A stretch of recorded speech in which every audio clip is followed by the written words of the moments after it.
The morning of April 12, 1981, dawned like any other in the quiet mountain community of Keddie, California. Nestled amongst the pines, Cabin 28 stood silent. Inside, a scene of unimaginable horror lay undiscovered. It was 12-year-old Sheila Sharp, returning home from a sleepover, who stumbled upon the ghastly truth. Her family was gone. The door was ajar. A sense of dread washed over her as she stepped inside. The living room was a tableau of chaos.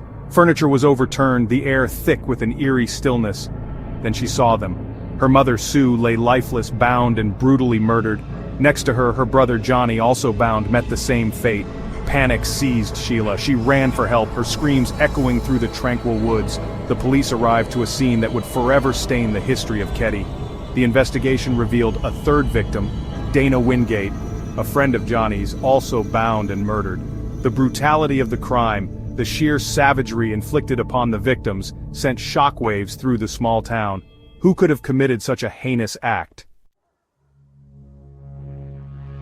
Sue Sharp, a loving mother of 5, had recently moved her family to Keddie seeking a fresh start. Johnny, her 15-year-old son, was a typical teenager, full of life and mischief.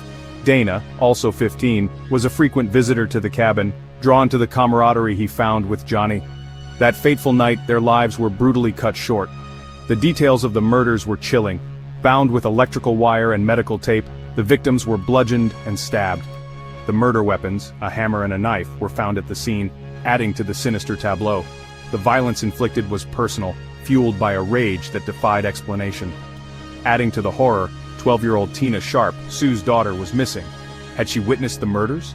Was she taken by the killer? The questions haunted investigators and the terrified community alike. The search for Tina became intertwined with the desperate need to find her killer, the two mysteries feeding off each other in a macabre dance. The investigation into the Keddie cabin murders was fraught with dead ends and whispers. Suspicions fell on several individuals, their lives scrutinized under the harsh glare of suspicion.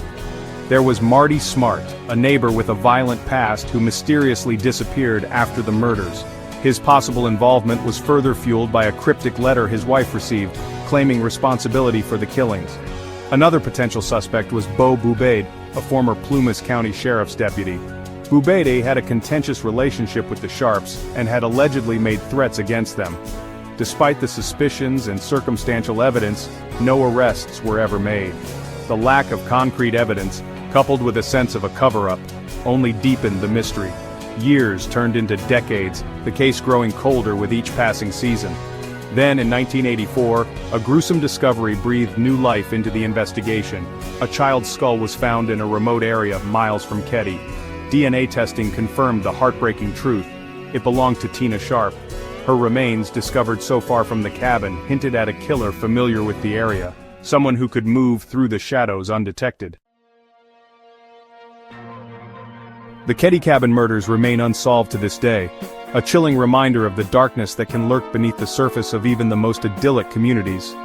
The brutality of the crime, the missing child, the whispers of police corruption, all weave a tapestry of unanswered questions. Was it a random act of violence, or was the family targeted?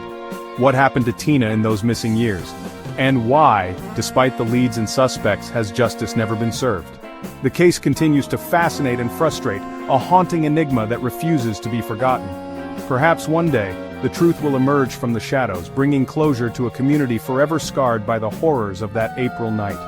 Until then, the Keddie cabin murders will remain a chilling testament to the enduring power of mystery and the elusive nature of truth.